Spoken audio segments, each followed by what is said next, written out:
To watch more Bhagavad Gita discourse videos, subscribe to our YouTube channel.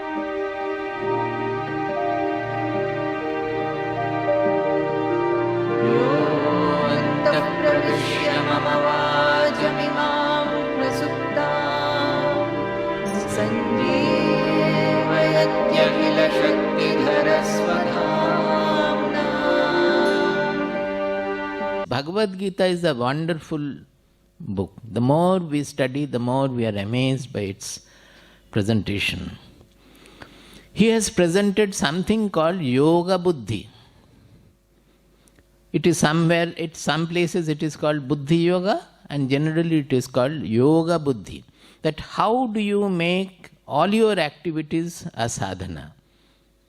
How do you convert, transform whatever you doing into sadhana? The recipe is Yoga Buddhi, by taking recourse to Yoga Buddhi. Now, those who are keen reader, they will find that Bhagavad Gita has some strangeness. The other day I told you that nowhere it has used the word Ananda, which is very common in your books. It has used Sukha, Atyantika Sukha, this Sukha, that Sukha. Similarly, you will find that such a book has never talked about a word Viveka, which is there everywhere. Viveka is the first of the Sadhana Chatushtaya. For becoming the Sadhana Chatushtaya, having the Sadhana Chatushtaya and studying Upanishadic Vidya, etc., Viveka is the first. And that Viveka Bhagavad Gita has not used everywhere, anywhere. So what is this? Because it doesn't need the word Viveka. It has used Yoga Buddhi. And Yoga Buddhi is nothing other than Viveka. They have used the word Yoga Buddhi. Why? Because normally what is happening, it is a little longer. You have to be attentive to understand the whole sequence. Our sense organs are always attracted and repelled by the objects. They are undergoing attraction and repulsion of the objects. So they are under the clutch of the object. Some of the objects you are liking, some of them are disliking. When you like, you get attached to that. When you dislike, you try to run away from that. Following the senses, so we can say the senses are in a way slave to the surroundings. Unless you become very powerful in your control, the senses are slave to the surroundings. Following the senses cannot do anything without the support of the mind. Even if you have to lift the hand also, the mind must think that I will lift my hand. Then only the hand can be lifted. So they cannot work with the support of the mind. So following the senses, the mind also becomes slave to the objects and objective situation.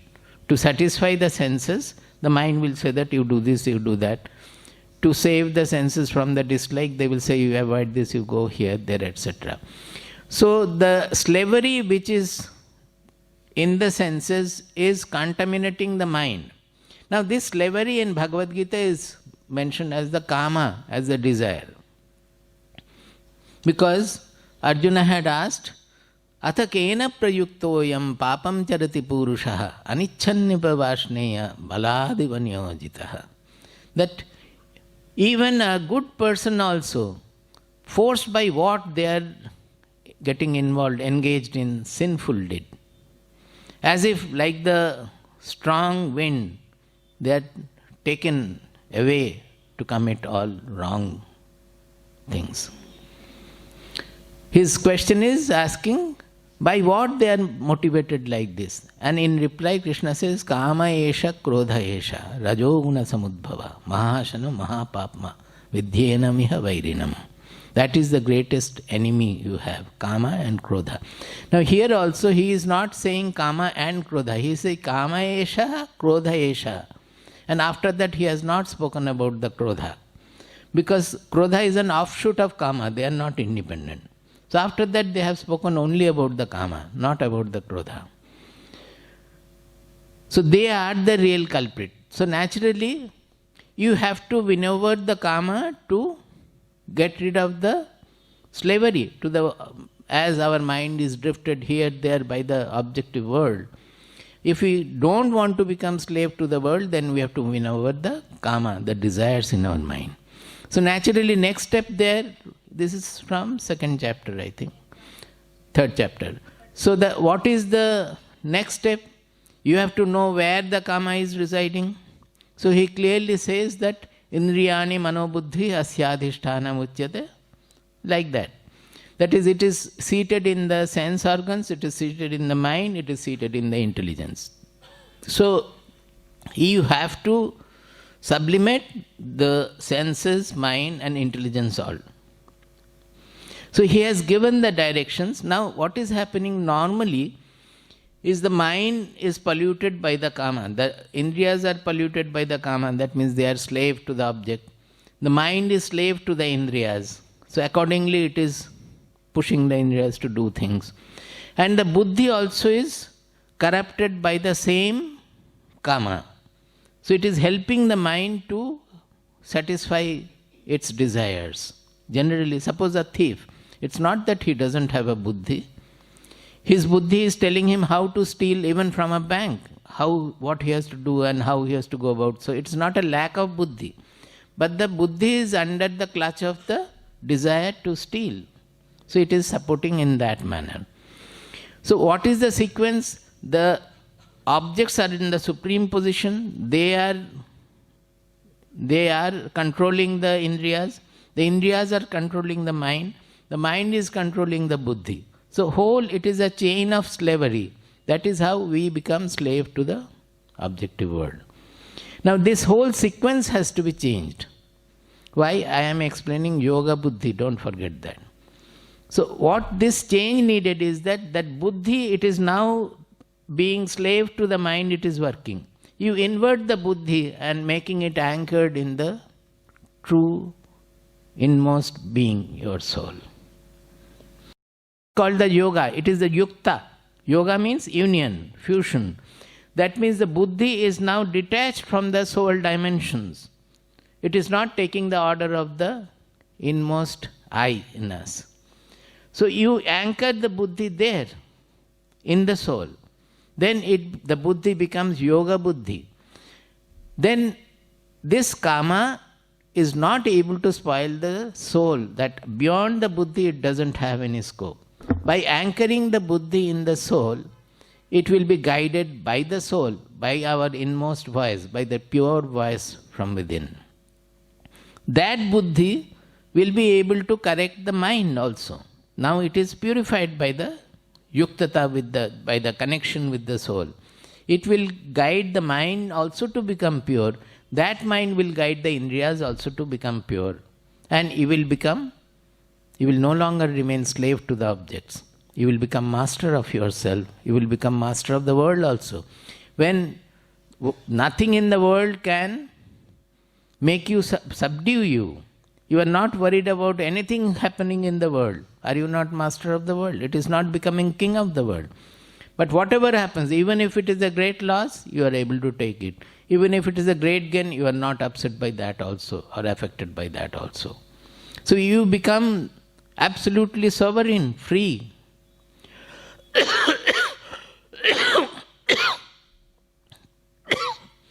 So this is what the prescription of Bhagavad Gita is, to anchor the buddhi in the soul. So-called soul, we are saying. Yesterday, day before also we have discussed that it is how do you anchor? When you are active in meditation, I understand the anchorage in the soul. Because you are not working, your focus can be inmost. You are going within. In meditation, it is understood. But when you are active, then how you can bind it to the soul? Are you going to meditate while acting? No. That other day I said, it is you bring in the same goal. As the goal of the meditation is to get fused to the soul, the goal of our interactions also to have the soul dimensions. That means whatever we are doing now, do it to gain a sky-like dimension of the mind. If you are selfishly trying to do something, immediately be cautious, remove the selfishness, become selfless. Look for the liberal judgment. Suppose you are finding very difficult to appreciate your enemy, immediately look at it and say that why am I becoming constricted? It's a good quality he has, I must appreciate, and start appreciating. Even by forcefully, if you start appreciating, you will find so much of joy.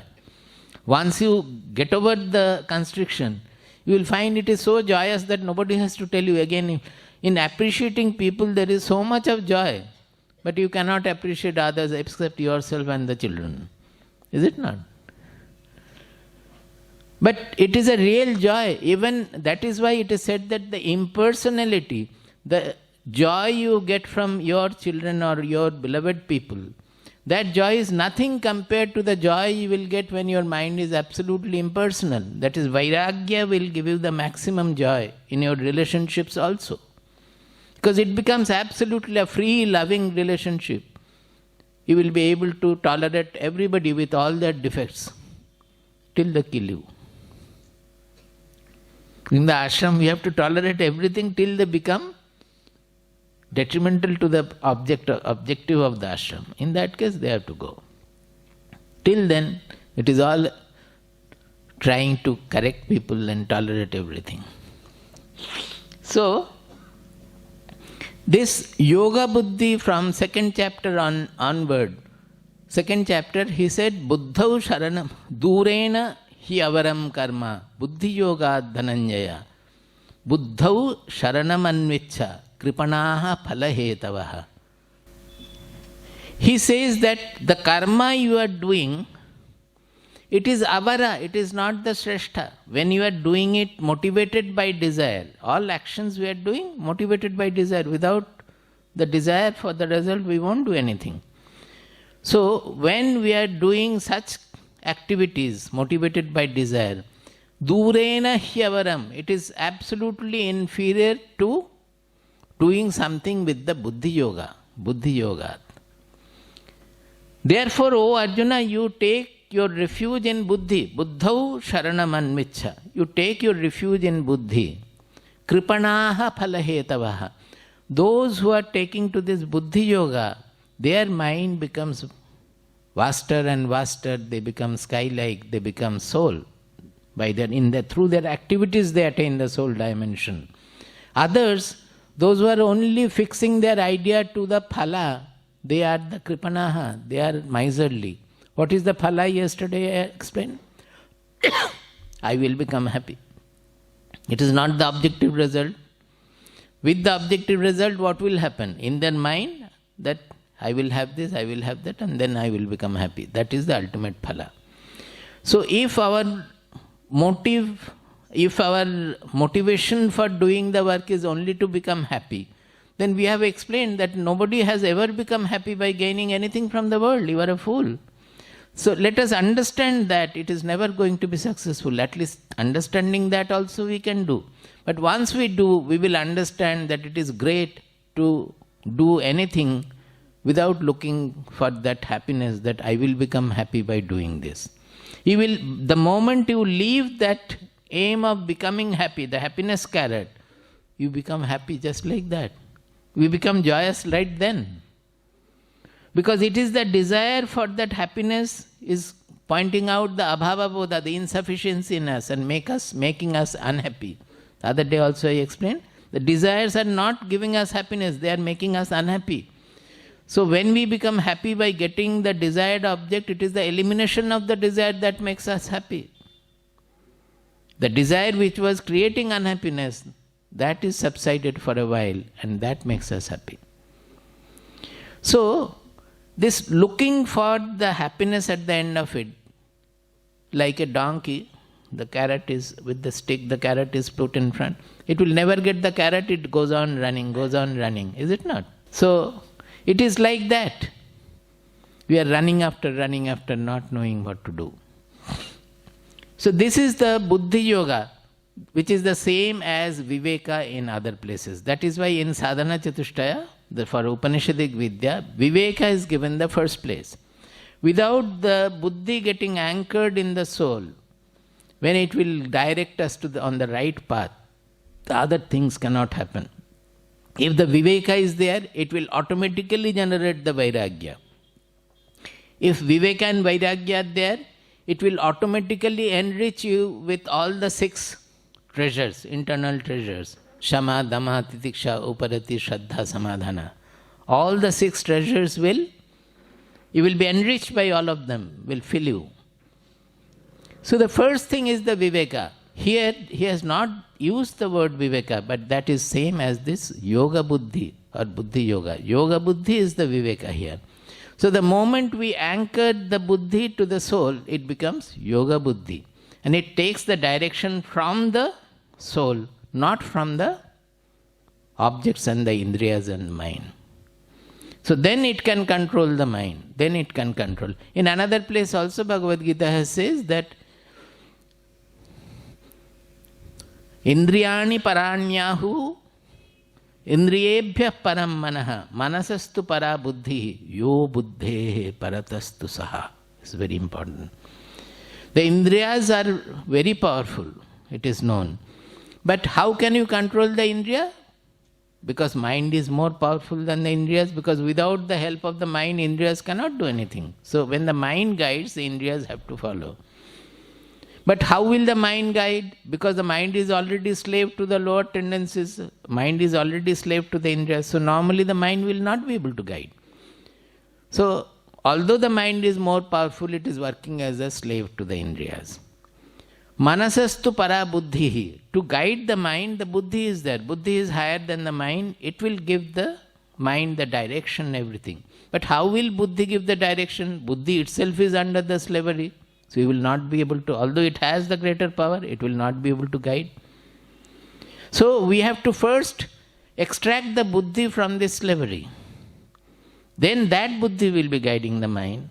Extract the mind from the slavery, then that mind will be guiding the indriyas. And the whole thing will become natural, automatic, spontaneous. There is no control anywhere at all. Control is in the beginning for the senses and all, disciplining the senses, not control, disciplining the senses. But when it becomes an anchorage within, then everything becomes a law from within, an effortless guidance from within. There is no effortfulness there. Yo buddhehe paratastu saha. That which is even superior to buddhi, that is where we have to have our anchorage. Evam buddhehe param buddhva. That which is superior to the buddhi, that which is transcending the buddhi, buddhehe param, which is transcending the buddhi.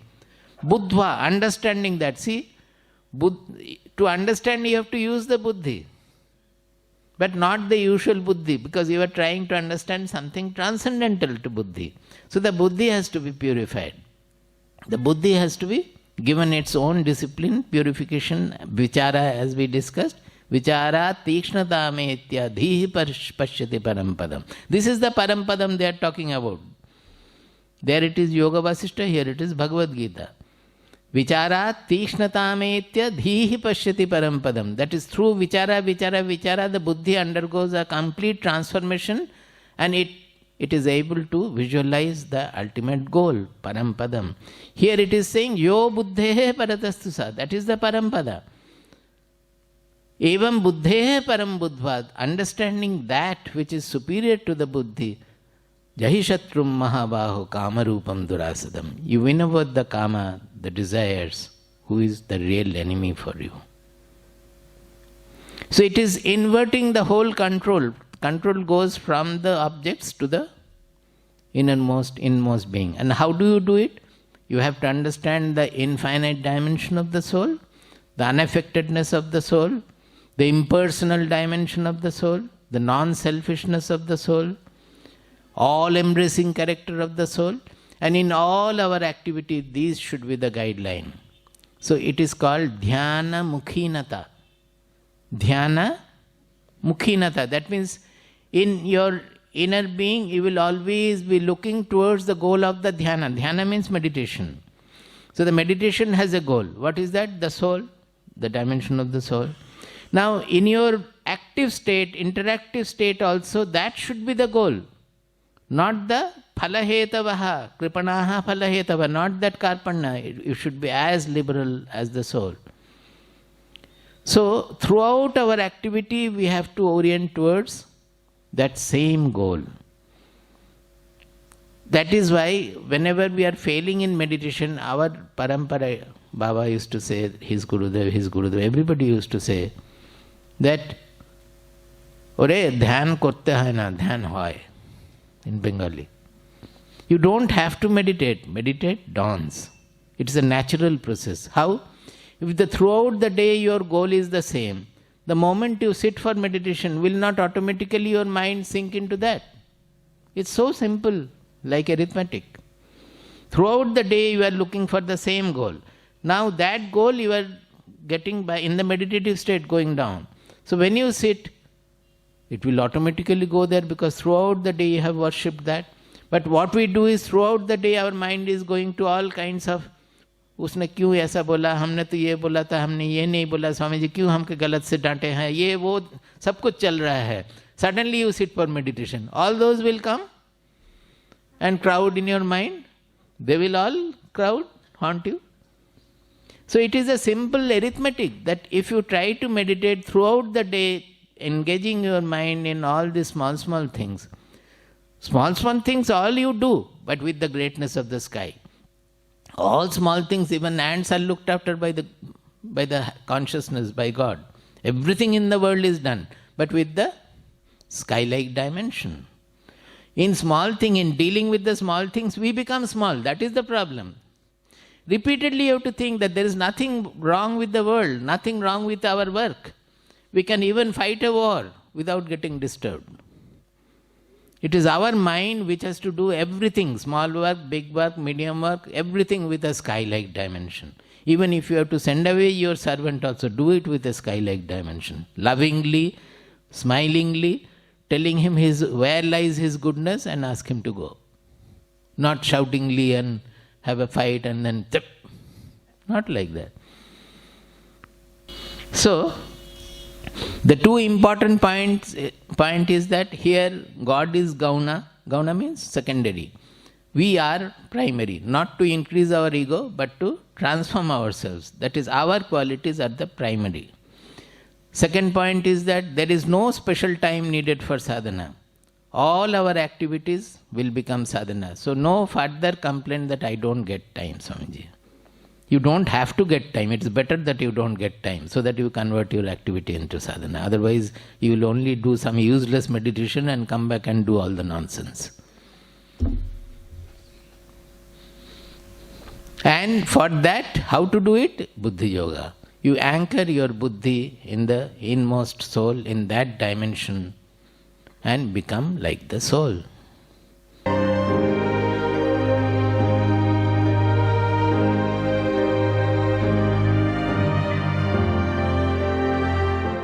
Join our live event on the 10th, 11th and 12th of October 2020.